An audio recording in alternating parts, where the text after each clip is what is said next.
আমরা করব যারা আজকের পর্বে তোমাদের সকলকে শুভেচ্ছা জানিয়ে শুরু করছি আমাদের আজকের আয়োজন। পুরো অনুষ্ঠান জুড়ে তোমাদের সঙ্গে আছি আমি রায়ান বিন আশরাফ আলিফ। প্রতি পর্বের মতো এ পর্ব শুরুতেই জানিয়ে দিচ্ছি এই সপ্তাহের সংবাদ শিরোনামগুলো। 27 পেরিয়ে 28-এ পা রাখলো দেশের প্রথম স্যাটেলাইট টেলিভিশন এটিএন বাংলা।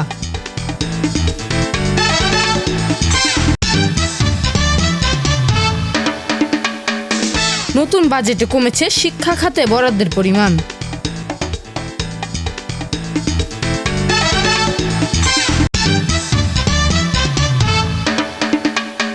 এইচএসসির ভুলে ভরা প্রশ্ন নিয়ে উদ্বিগ্ন শিক্ষার্থী ও অভিভাবকরা।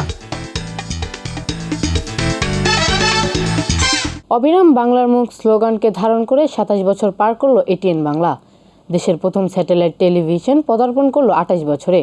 গত 15 জুলাই সারাদিন জুড়ে বর্ণাঢ্য আয়োজনে উদযাপিত হয় এটিএন বাংলার জন্মদিন।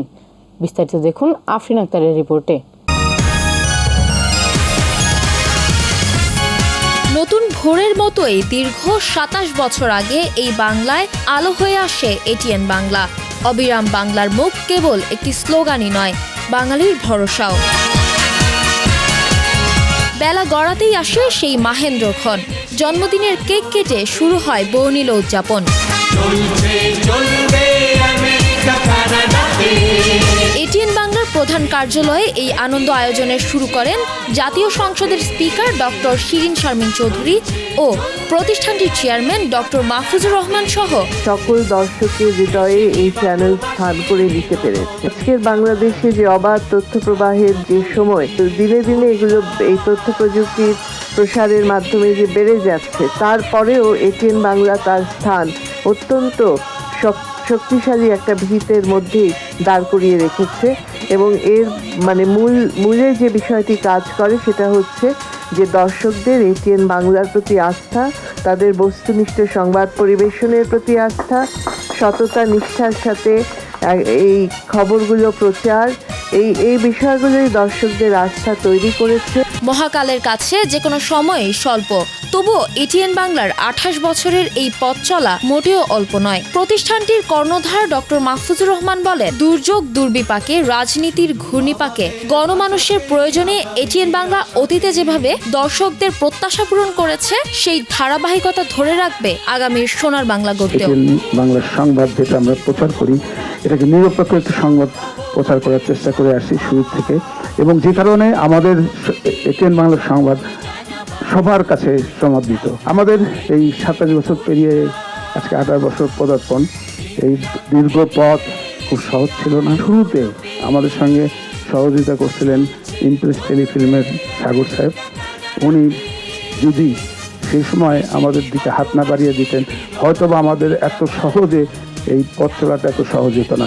আমাদেরকে বলবো, আপনি একটু আমাদের মাননীয় প্রধানমন্ত্রীকে বলবেন যে এতগুলি লাইসেন্স যখন উনি আমাদের দিচ্ছেন, যাতে এগুলি টিকে থাকতে পারে, তার জন্য একটা ব্যবস্থা করে দেন। আমার ওনার কাছে দাবি থাকবে অতি শীঘ্র যেন আমাদেরকে পে চ্যানেলের বন্দোবস্ত করে দেন। পে চ্যানেল যদি আমরা করতে পারি, আমরা সব রকম সমস্যার থেকে উত্তরণ পেরিয়ে আসতে পারবো।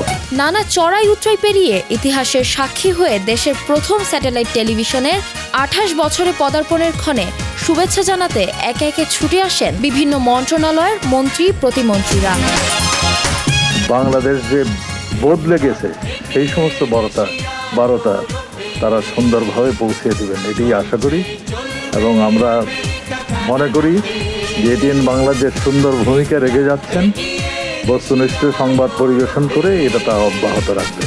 গত 28 বছর এই এটিএন বাংলা আমাদেরকে অবিরাম বাংলার মুখ হয়েই আমাদের সঙ্গে থেকেছে, পাশে থেকেছে, আনন্দ দিয়েছে, তথ্য দিয়েছে এবং আমাদের একেবারে প্রতিদিনের সঙ্গী হয়ে গেছে। আপনাদের আজকে 28 বছর পূর্তি, বাংলাদেশে বিশেষ করে এই মিডিয়া জগতে আপনাদের পদচারণা অনেক আগে থেকে শুরু হয়েছে এবং অত্যন্ত সঠিকভাবে, প্রগতিশীলভাবে আপনারা এই সঠিক পথচারণায় চলছেন। এবং আমরা যারা বিভিন্ন ইউটিলিটিতে কাজ করি, আমরা আপনাদের সহযোগিতাও পাচ্ছি এবং জনগণ আপনাদের দ্বারা উপকৃত হচ্ছে। I wish all the best. ইনশাল্লাহ আরও বহু বছর আপনারা জনতার সেবায়, মানবতার সেবায় কাজ করে যান। ক্ষমতাশীল আওয়ামী লীগ, বিরোধী দল জাতীয় পার্টি, বিএনপি সহ বিভিন্ন রাজনৈতিক দলের শীর্ষ নেতারাও শামিল হন এটিএন বাংলার উৎসবে। গণতন্ত্র, অধিকার, মানবাধিকার, আইনের শাসন, জীবনের নিরাপত্তা নিয়ে যে সংশয়গুলো জনগণের মধ্যে কাজ করছে, আমি আশা করব এটিএন বাংলা আগামী দিনে এই জনগণের এই প্রত্যাশা পূরণে সফল হবে। দীর্ঘদিন থেকে এই অবস্থায় আশা চলার পথে শত বাধা বিপত্তি অতিক্রম করে সফলতার সঙ্গে আসার জন্য এর সঙ্গে সংশ্লিষ্ট সবাইকে অনেক অনেক অভিনন্দন জানাচ্ছি। মাত্র এই নিরপেক্ষতা বজায় রাখার কারণে কিন্তু তারা আজকে জনগণ থেকে কিছুটা দূরে সরে গেছে। আমরা মনে করি যে এটিএন বাংলা অনেক কাছে এসে গেছে জনগণের। সত্য কথা এবং সত্য উচ্চারণের জন্য আমরা যখন নানাভাবে বিপদগ্রস্ত হচ্ছি, তখন এটিএন বাংলা সকল প্রতিকূল থেকে অতিক্রম করে তারা তাদের কাজ করে যাচ্ছে এবং এর মধ্যেই যতটুকু সম্ভব তারা তাদের যে তার অর্পিত যে দায়িত্ব, গণমাধ্যমের যে দায়িত্ব, সেটা পালন করে আসছে। এটিএন বাংলা সম্পর্কে আপনারা জানেন, বাংলাদেশের মাটি, মানুষ, রাজনীতি, সমাজ, মুক্তিযুদ্ধের চেতনার প্রতি অনুগত থেকে তারা তাদের দায়িত্ব পালন করছেন। এটিএন বাংলা এই সাফল্যের কথা নিয়ে সামনের দিকে এগিয়ে যাবে। বাংলাদেশ পুলিশ থেকে শুরু করে র্যাবের উচ্চপদস্থ কর্মকর্তারাও বাদ যাননি। প্রিয় চ্যানেলের প্রতিষ্ঠাবার্ষিকীতে কেক কেটে আনন্দ স্মৃতি করেন তারা। আমাদের দেশের যে উন্নয়নের অগ্রযাত্রা, এখানে এটিএন বাংলা অনেক অবদান রয়েছে। পুলিশ এবং এই এটিএন বাংলা আমরা একে অপরের অবিচ্ছেদ্য অংশ। আমরা সবসময় একই সাথে কাজ করি। এটিএন বাংলা সংবাদ, টক শো কিংবা অনুষ্ঠান, সবখানেই দর্শকদের হৃদয়ে যে জায়গা তৈরি করেছে, সেই আস্থাটা আরও মজবুত করতে যান চ্যানেলের পরিচালক নাহিদ রহমান, নেসার আহমেদ, চন্দন সিনহা সহ নীতি নির্ধারকরা।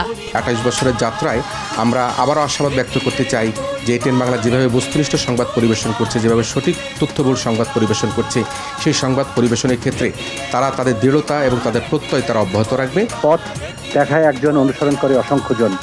আমাদের সেই স্বপ্নদ্রষ্টা ডক্টর মাহফুজুর রহমান আমাদের চেয়ারম্যান, এবং আমরা তার নেতৃত্বে কাজ করছি। আমরা মনে করি যে তার নেতৃত্বে আমরা আগে যেমন সাফল্যের সঙ্গে কাজ করতে পেরেছি, ভবিষ্যতেও আরও সাফল্যের সঙ্গে কাজ করে এগিয়ে যেতে পারবো। এটিএন বাংলা অবিরাম বাংলার মুখে বুকে ধারণ করে আমরা অবিরত এগিয়ে যাচ্ছি। আমাদের এই যাত্রা সবসময় অব্যাহত থাকবে। 1997 সাল থেকে যাত্রা শুরুর পর থেকেই প্রতিদিন প্রতি মুহূর্তে আরও ভালো করার প্রচেষ্টা এটিএন বাংলার। আফরিনা আক্তার, আমরা করব জয়, এটিএন বাংলা, ঢাকা। এইচএসসির ভুলে ভরা প্রশ্ন নিয়ে উদ্বিগ্ন শিক্ষার্থী ও অভিভাবকরা। ঢাকা বোর্ডের পদার্থ বিজ্ঞান সহ কয়েকটি বিষয়ে ধরা পড়েছে অসঙ্গতি। শিক্ষা বোর্ডের চেয়ারম্যান বলছে, ভুল প্রশ্নের উত্তর লিখলেও শিক্ষার্থীদের পূর্ণ নাম্বার দেওয়া হবে। এসব ভুলের জন্য দায়ীদের খুঁজে বের করে শাস্তির আওতায় আনা হবে। বিস্তারিত জামিল হাসান শান্তের প্রতিবেদনে। ভুলের বৃত্ত থেকে বের হতে পারছে না পাবলিক পরীক্ষার প্রশ্ন। এবারও ঢাকা বোর্ডের পদার্থবিজ্ঞান বিষয়ে প্রথম পত্রে 3টি ভুল ধরা পড়েছে। একটি প্রশ্নের বাংলা ভার্সনে লেখা আছে 0.5 মিটার উঁচু, আবার একই প্রশ্নে ইংরেজি ভার্সনে দেওয়া আছে শুধু 5 মিটার উঁচু, যার উত্তর কোনোভাবেই মিলাতে পারছে না ইংলিশ ভার্সনের শিক্ষার্থীরা। এমসিকিউ অংশে একটি প্রশ্নের কোনো সঠিক উত্তরই দেওয়া হয়নি। কয়েকটি বিষয় এমন অসঙ্গতির কথা জানিয়েছেন শিক্ষার্থীরা। নম্বর পাওয়া নিয়েও শঙ্কিত তারা। তবে ঢাকা শিক্ষা বোর্ডের চেয়ারম্যান বলছেন, প্রশ্নে ভুল হলেও ক্ষতিগ্রস্ত হবে না পরীক্ষার্থীরা। যারা এই প্রশ্ন টাচ করেছে তারাই এটার পূর্ণ নাম্বার পাবে। আমরা বিগত দিনগুলোতেও এই ধরনের ভুল ভ্রান্তি হলে আমাদের পরীক্ষার্থীরা যাতে ক্ষতিগ্রস্ত না হয় সেই দিকটা আমরা বিবেচনা করি এবং তাদেরকে আমরা পূর্ণ নম্বর দেওয়ার ব্যবস্থা করি। তো এই ক্ষেত্রেও আমাদের এমসিকিউতেও এরকম একটা ভুল এসছে। এমসিকিউতেও আমাদের এই প্রশ্নটির পূর্ণ নাম্বার পাবে এবং সিকিউতে এই প্রশ্নটির পূর্ণ নাম্বার পাবে আমাদের পরীক্ষার্থীরা। বিশ্ববিদ্যালয়ে ভর্তি সহ বিভিন্ন ক্ষেত্রে এসব পরীক্ষার নম্বর খুবই গুরুত্বপূর্ণ। তাই প্রশ্নগুলো আরও সতর্কতার সাথে করা উচিত বলে মনে করছেন শিক্ষকরা। প্রশ্ন প্রণয়নের ক্ষেত্রে অবশ্যই যথেষ্ট পরিমাণে সতর্কতা অবলম্বন করা প্রয়োজন, যাতে একই রকম হয়, একই ধরনের হয়, কোনো ভুলভ্রান্তি যেন না থাকে। অবহেলা, অদক্ষতা এবং অযোগ্যতার কারণে যেটা হয়ে থাকে, অবশ্যই তাকে ওই পদে ওই জায়গাতে রাখা ঠিক হবে না, এবং অবহেলা থাকলে অবশ্যই এটার জন্য তাকে সাফার করতে হবে। এটা শাস্তিযোগ্য অপরাধ, তাকে শাস্তি পেতেই হবে। এখন আমাদের সেটার মডারেটর ভুল করেছে না আমাদের বিজিপি এসে প্রিন্টিং মিস্টেক হয়েছে, সেটা আমরা আগে চিহ্নিত করি। চিহ্নিত করে যার যতটুকু আমাদের ব্যবস্থা নেওয়ার দরকার সেটুকু আমরা ব্যবস্থা নেব। এটা তদন্ত কমিটি আছে, এটা আমাদের পরীক্ষা নিয়ন্ত্রকের নেতৃত্বে একটা কমিটি আছে, তারাই এগুলো নির্ধারণ করে তারপরে ব্যবস্থা নেয়। নির্ভুল প্রশ্ন তৈরিতে পদ্ধতিগত কিছু পরিবর্তনের উদ্যোগ নিচ্ছে শিক্ষা বোর্ডগুলো। জামিল হাসান শান্ত, আমরা করব জয়, এটিএন বাংলা, ঢাকা। দিন দিন পরিবেশে বেড়েই চলেছে প্লাস্টিকের ব্যবহার। সম্প্রতি ক্যালিফোর্নিয়া স্টেট ইউনিভার্সিটি গবেষকদের এক গবেষণায় উঠে এসেছে 1 লিটার প্লাস্টিকের পানির বোতলে পাওয়া যায় প্রায় 2,40,000 সূক্ষ্ম প্লাস্টিকের কণা, যা মানুষের শরীরে প্রবেশ করলে মারাত্মক ক্ষতি সাধন করতে পারে। বিশেষজ্ঞরা বলছেন, খুব দ্রুত প্লাস্টিকের ব্যবহার বন্ধে যথাযথ পদক্ষেপ গ্রহণ করতে হবে। বিস্তারিত দেখুন তামিম আহমেদ বৃন্তর প্রতিবেদনে। দৈনন্দিন জীবনে আমাদের প্রত্যেকটি কাজের সাথে ওতপ্রোতভাবে জড়িত প্লাস্টিক জাতীয় বিভিন্ন পণ্য সামগ্রী। পলিথিন ব্যাগে বাজারের পণ্য আনা থেকে শুরু করে পানি সংরক্ষণের জন্য ব্যবহার করা হয় প্লাস্টিকের বোতল। এই প্লাস্টিকের বোতলের ক্ষতিকারক দিক নিয়ে ক্যালিফোর্নিয়া স্টেট ইউনিভার্সিটির গবেষকরা দীর্ঘদিন ধরেই গবেষণা করছেন। সম্প্রতি তাদের এক গবেষণায় উঠে এসেছে 1 লিটার প্লাস্টিকের পানির বোতলে প্রায় 2,40,000 প্লাস্টিকের কণা মিশে থাকে, যা মানবদেহে প্রবেশ করে মারাত্মক ঝুঁকির সম্ভাবনা তৈরি করে।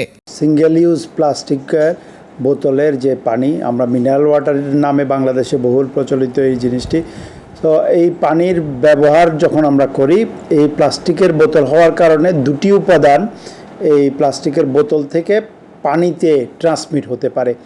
একটিকে আমরা বিপিএ বা বিসফিনল বলে থাকি, আরেকটি হলো প্লাস্টিকের ক্ষুদ্র থেকে ক্ষুদ্রতম মাইক্রোস্কোপিক কণা। এই মাইক্রোস্কোপিক কণাগুলো বলা যায় যে 1-2 মাইক্রোমিটার থেকে 50-60 বা আরও বেশি মাইক্রোমিটার পর্যন্ত হতে পারে। তবে প্লাস্টিকের এই সূক্ষ্ম কণাগুলো সবচেয়ে বেশি ক্ষতি করে শিশু কিশোরদের শরীরের। তাই তো বিশেষজ্ঞরা বলছেন, শিশু জন্মের পর থেকে প্লাস্টিকের ফিডার কিংবা প্লাস্টিক জাতীয় সামগ্রী ব্যবহার না করে এর বিকল্প উপাদানগুলো ব্যবহার করতে হবে। সাম্প্রতিক একটা গবেষণায় দেখা গেছে যে গড়ে একজন প্রাপ্তবয়স্ক মানুষ 5 গ্রাম ন্যানো মাইক্রোপ্লাস্টিক কনজিউম করে প্রতি সপ্তাহে, এবং হচ্ছে যে যেটা ইনহেল করে সেটার পরিমাপ হচ্ছে 26 থেকে 170 এয়ার কার্বন পার্টিকেল। এখন এই পরিমাণ প্লাস্টিকটা যখন আমাদের শরীরে ঢুকে যাচ্ছে এবং এটা আমাদের ব্লাড স্ট্রিমে গিয়ে এটা কিন্তু আমাদের শরীরে মানে আজীবনের জন্য থেকে যাচ্ছে, এটা কিন্তু আর বের হওয়ার কোনো ওয়ে আউট নাই। এই প্রতিটা প্লাস্টিক কণা, ন্যানো প্লাস্টিকগুলো প্রতিটা সেলে গিয়ে প্রতিটা সেলের সেলুলার লেভেলে ড্যামেজটা করছে, এটা অক্সিডেটিভ স্ট্রেস করছে, এটার মলিকুলার লেভেলে গিয়ে এই সেলগুলোকে ডিস্ট্রাকশন করে প্রতিটা অর্গানকে হ্যাম্পার করছে। তো এখন পর্যন্ত যেসব গবেষণার মাধ্যমে যেসব ক্ষতি বা মানে মাইক্রো ন্যানো প্লাস্টিকগুলোর যে পরিমাণ স্বাস্থ্য ঝুঁকি পাওয়া গেছে, তার মধ্যে উল্লেখযোগ্য হচ্ছে এটা এন্ডোক্রাইন সিস্টেমকে এফেক্ট করে। এন্ডোক্রাইন সিস্টেমের কাজ হচ্ছে আমাদের প্রজননতন্ত্রের কার্যক্ষমতা ধরে রাখা, বৃদ্ধি, মানসিক বিকাশ, আর এটা হচ্ছে খুব ডিরেক্টলি লিঙ্কড পাওয়া গেছে যে এটা টাইপ 2 ডায়াবেটিস করছে। এছাড়া যেটা দেখা গেছে যে মাইক্রোপ্লাস্টিকগুলো আমাদের খাদ্যনালী থেকে মানে গাট ব্যারিয়ার ক্রস করে গিয়ে এটা ইনফ্লামেটরি বাউল ডিজিজ নামে একটা ডিজিজ করছে। এছাড়া এটার খুব মারাত্মক একটা প্রভাব পড়ছে গর্ভস্থ ভ্রূণ এবং শিশুদের উপর। চাইল্ডহুড ক্যান্সারের অধিকাংশ কারণেই দেখা গেছে যে মাইক্রো ন্যানো প্লাস্টিকের সাথে লিঙ্কড। প্লাস্টিক পচে মাটির সঙ্গে মিশতে শত শত বছর সময় লেগে যায়, যা পরিবেশের মারাত্মক ক্ষতি সাধন করে। তাই এখন থেকেই প্লাস্টিকের পণ্যের পরিবর্তে এর বিকল্প উপাদানগুলো ব্যবহার শুরু করতে হবে। গত 75 বছর ধরে এই প্লাস্টিকের পণ্য বা বিভিন্ন দ্রব্য উৎপাদিত হচ্ছে এবং ব্যবহৃত হচ্ছে। প্লাস্টিকের ধর্ম অনুযায়ী 300 বছর বা 250 বছর সময় লেগে যায় এটি পচতে, এবং তাও ল্যাবরেটরি এনভায়রনমেন্টে। তার মানে হলো এই পর্যন্ত যত lakh crore metric ton plastic উৎপাদিত হয়েছে সেগুলো কোনোটি মাটির সাথে মিশে যায়নি এবং প্রকৃতিতে কোনো না কোনো ফরম্যাটে অবস্থান করছে, হয় মাটিতে বা ড্রেনে কিংবা পুকুর বা জলাশয় কিংবা আলটিমেট ডেস্টিনেশন হিসেবে নদী বা সমুদ্রে গিয়ে এগুলো পতিত হচ্ছে। প্লাস্টিক দূষণ বন্ধে সচেতনতাই আনতে পারে সমাধান। তাই তো সকলকে এখন থেকেই প্লাস্টিক জাতীয় পণ্য ব্যবহারের ক্ষেত্রে সতর্কতা অবলম্বন করতে হবে বলে মত বিশেষজ্ঞদের। প্লাস্টিক একদিকে যেমন পরিবেশের ক্ষতি সাধন করে, তেমনই মারাত্মক প্রভাব ফেলে মানুষের শরীরেও। তাই তো প্লাস্টিকের বিকল্প যে উপাদানগুলো আছে তার ব্যবহার শুরু করতে হবে এখন থেকেই, নয়তো ভবিষ্যতে প্লাস্টিক দূষণ আরও ভয়াবহ আকার ধারণ করতে পারে। তামিম আহমেদ বৃন্ত, আমরা করব জয়, এটিএন বাংলা, ঢাকা। গত 30 জুন সংসদে পাশ হয় স্বাধীন বাংলাদেশের 53তম জাতীয় বাজেট। মোট 7,97,000 কোটি টাকার এই বাজেটে কমেছে শিক্ষা খাতে বরাদ্দের পরিমাণ। মোট জিডিপির 1.69% বরাদ্দে দেওয়া হয়েছে শিক্ষা খাতে। তবে এর পরিমাণ আরও বাড়ানোর সুযোগ ছিল বলে মনে করছে শিক্ষা সংশ্লিষ্টরা। বিস্তারিত মোবারক হোসেনের রিপোর্টে। বাজেট হচ্ছে একটি দেশের নির্দিষ্ট অর্থবছরের সম্ভাব্য আয় ব্যয়ের হিসাব। চলতি মাসের 1 তারিখ থেকে বলবৎ হয় 2024-25 অর্থবছরের জাতীয় বাজেট। গত 30 জুন সংসদে পাশ হয় 7,97,000 কোটি টাকার বাজেট। এবারের বাজেটের শিরোনাম দেওয়া হয়েছে সুখী, সমৃদ্ধ, উন্নত ও স্মার্ট বাংলাদেশ বিনির্মাণে অঙ্গীকার। প্রস্তাব করছি যে 2025 সনের 30 জুন তারিখের সমাপ্য অর্থবৎসরের কার্যাদি নির্বাহের জন্য সংযুক্ত তহবিল থেকে অর্থ প্রদান ও নির্দিষ্টকরণের কর্তৃত্ব প্রদানের জন্য আনিত বিলটি নির্দিষ্টকরণ বিল 2024 এই মহান সংসদে পাশ করা হোক। যারা এই প্রস্তাবের পক্ষে আছেন তারা হ্যাঁ বলুন। বিগত কয়েক অর্থ বছরের ধারাবাহিকতায় এবারও শিক্ষা খাতে বরাদ্দের পরিমাণ কমেছে। ইউনেস্কোর পরামর্শ মতে একটি দেশের মোট জিডিপির 6% শিক্ষা খাতে ব্যয় করা উচিত। চলতি অর্থ বছরে শিক্ষা খাতে বরাদ্দ দেওয়া হয়েছে মোট জিডিপির অনুপাতে 1.69%। গত অর্থ বছরে যা ছিল 1.76%। 2022-23 অর্থ বছরে এই হার ছিল 1.83% এবং 2021-22 অর্থ বছরে ছিল 2.08%। প্রতি বছর জিডিপির তুলনায় এই হার হ্রাস পেলেও টাকার অঙ্কে বৃদ্ধি পাচ্ছে। তবে শিক্ষা সংশ্লিষ্টরা মনে করছেন শিক্ষা খাতে বরাদ্দের পরিমাণ সন্তোষজনক নয়। এক্ষেত্রে বরাদ্দ বাড়ানোর আরও সুযোগ রয়েছে। এখন প্রায়োরিটি লিস্টে যদি শিক্ষা আমাদের পেছনের দিকে থাকে তাহলে বরাদ্দ কম থাকবে, এটাই স্বাভাবিক। কিন্তু এটা খুব দুঃখজনক। যেমন ইউনেস্কো যে সুপারিশ করেছে 5 থেকে 6% জিডিপির, তো এখন আমরা দেখা যায় যে 1 পয়েন্ট সামথিং, 2 পয়েন্টের নিচে। তো এখন এইটা বরং কমছে, এটা খুবই অ্যালার্মিং। দেখুন টাকার অঙ্ক তো বাড়ছে, প্রতি বছরই বাড়ে এবং বাড়বে, কারণ আমাদের টোটাল বাজেট এক সময় কত ছিল, এটা কত গুণ এখন বেড়েছে। দ্রব্যমূল্যের দামও তো অনেক বেড়েছে। তো সেটা কোনো স্ট্যান্ডার্ড মাপকাঠি না, আসলে মাপকাঠিটা হলো জিডিপির কত % বরাদ্দ দেওয়া হলো। ধীরে ধীরে এই খাতে বরাদ্দ বৃদ্ধি করতে পারলে এবং অর্থের সঠিক বিনিয়োগ নিশ্চিত করা গেলে অন্যান্য ক্ষেত্রে সাফল্য অর্জন আরও সহজ হয়ে যাবে। শিক্ষা খাতে যদি বরাদ্দ বাড়িয়ে দেওয়া হয় তাহলে আমরা মেধাবী শিক্ষকদেরকে পাবো এখানে, প্রথম কথা। তাদের বেতন কাঠামো যদি আমরা বাড়িয়ে দিই, এটা একটা। দ্বিতীয় হলো ইনফ্রাস্ট্রাকচার ডেভেলপ করা যায়। আর তৃতীয় হলো যে শিক্ষার্থীরা কিন্তু এতে কমফোর্ট ফিল করে, তো যারা পিছিয়ে পড়া জনগোষ্ঠী আছে তারা কিন্তু উপকৃত হয়। এটা হলো একটা দিক। আর আরেকটা দিক হলো খুব গুরুত্বপূর্ণ, যে শিক্ষা খাতে যদি আমরা বরাদ্দ বাড়াই তাহলে কিন্তু অটোমেটিক্যালি আমাদের অন্যান্য খাত বেনিফিটেড হবে। কীরকম? যেমন শিক্ষা খাতে যদি আমরা ভালো শিক্ষা দিতে পারি, ভালো এডুকেশন প্রোভাইড করতে পারি, তাহলে দেখা যাবে যে পরিবেশ ডেভেলপ হচ্ছে, জলবায়ু ডেভেলপ হচ্ছে, সচেতন হচ্ছে মানুষ, স্বাস্থ্যক্ষেত্রে মানুষ ডেভেলপ হচ্ছে, কালচারালি ডেভেলপ হচ্ছে, সোশ্যালি ডেভেলপ হচ্ছে, ইকোনমিক্যালি ডেভেলপ হচ্ছে, অর্থাৎ অন্যান্য জায়গার ইম্প্যাক্টটা পড়ছে। শিক্ষাটা হল বেজ এখানে। আর শিক্ষাকে যদি আমরা প্রায়োরিটি না দিই তাহলে অন্যান্য সকল ক্ষেত্র কিন্তু পিছিয়ে পড়ছে। তো আমি মনে করি যে এখানে শিক্ষা খাতে যে বরাদ্দটা যেটা গভর্নমেন্ট দিয়েছে আমাদের লাস্ট বাজেটে, সেটা যথাযথ নয়, পর্যাপ্ত নয়, এটাকে বাড়িয়ে দেওয়া উচিত। দেশের অগ্রযাত্রা শিক্ষিত জনগোষ্ঠীর কোনো বিকল্প নেই, তাই শিক্ষার প্রসারের জন্য সচেষ্ট হতে হবে সকলকেই। মোহাম্মদ মোবারক হোসেন, আমরা করব জয়, এটিএন বাংলা, ঢাকা। প্রতিনিয়ত আমাদের চারপাশে অনেকেই ধূমপান করে থাকে, যার ফলে পরোক্ষ ধূমপানের শিকার হচ্ছে শিশুরা। এতে ঝুঁকিপূর্ণ হয়ে উঠছে এই সকল শিশুদের সুস্থভাবে বেড়ে ওঠা। তাই তো পরোক্ষ ধূমপান থেকে এই সকল শিশুদের রক্ষা করতে সচেতন হতে হবে সকলের। বিস্তারিত দেখুন সৈয়দা সাদিয়ার প্রতিবেদনে। বর্তমানে আমাদের সমাজের একটি পরিচিত চিত্র হচ্ছে জনসম্মুখে ধূমপান করা। এতে পরোক্ষ ধূমপানের শিকার হচ্ছে শিশুসহ অনেকেই। পাবলিক প্লেসে ধূমপানের কারণে অসুবিধায় পড়তে হচ্ছে রাস্তায় চলাচলকারী শিক্ষার্থীদের। স্মোকিং জিনিসটা হচ্ছে এক একজনের পার্সোনাল ব্যাপার, তো এটাতে তো কিছু করার নাই, কিন্তু এমন ক্রাউডেড প্লেসে স্মোকিং না করাই ভালো। যাদের হচ্ছে শ্বাসকষ্ট আছে যে কোনো বয়সে, তাদের জন্য অবশ্যই ক্ষতিকর, আর যাদের নাই তারা হচ্ছে নতুন করে এটাতে আক্রান্ত হবে। অবশ্যই স্মোক করলে তো অবশ্যই প্রবলেম হবে জিনিসটা ক্ষেত্রে, মানে আমাদের ক্ষেত্রে এটা অস্বাভাবিক, এই কলেজ ডেসে এটা করা উচিত না সবারই। অভিভাবকেরা বলছেন প্রকাশ্যে ধূমপানের কারণে স্বাস্থ্য ঝুঁকিতে রয়েছে তাদের সন্তানেরা। তাদের মতে এক্ষেত্রে ধূমপায়ী ব্যক্তিকে এড়িয়ে চলার বিকল্প নেই। জরিমানা আছে, এটা নিয়মে আছে, কিন্তু নিয়ম তো আর কেউ মানতেছে না, কেউ শুনতেছে না, কেউ মানতেছে না।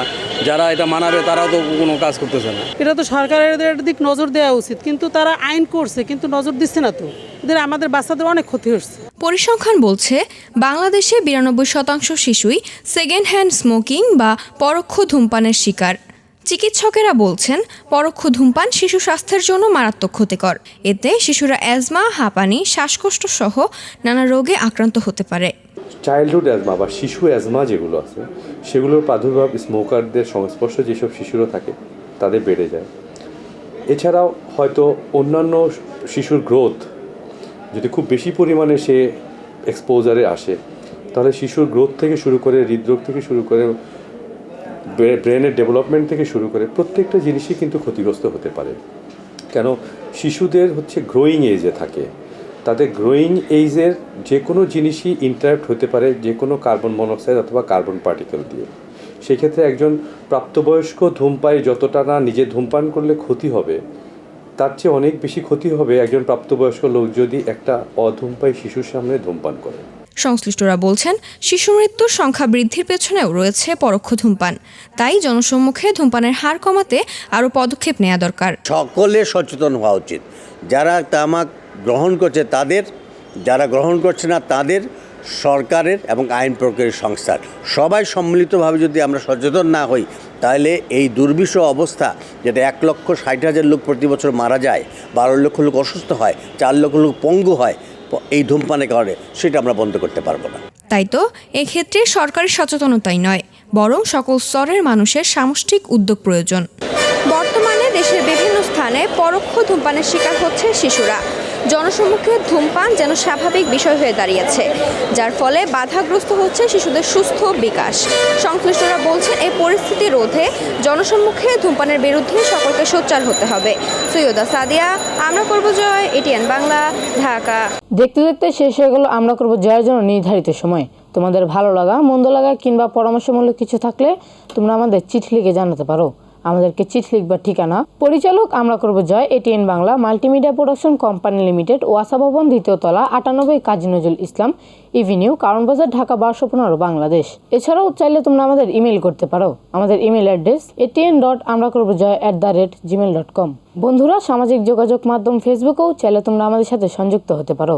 আমাদের ফেসবুক পেজ লিংক facebook.com/akj.atn। এই ছিল আমাদের আজকের আয়োজন। দেখা হবে আগামী পর্বে নতুন কোনো সংবাদ কিংবা পুরনো কোনো সংবাদের নতুন কোনো অগ্রগতি নিয়ে। সেই পর্যন্ত সবাই ভালো থেকো, সুস্থ থেকো এবং চোখ রেখো এটিএন বাংলার পর্দায়। আল্লাহ হাফেজ।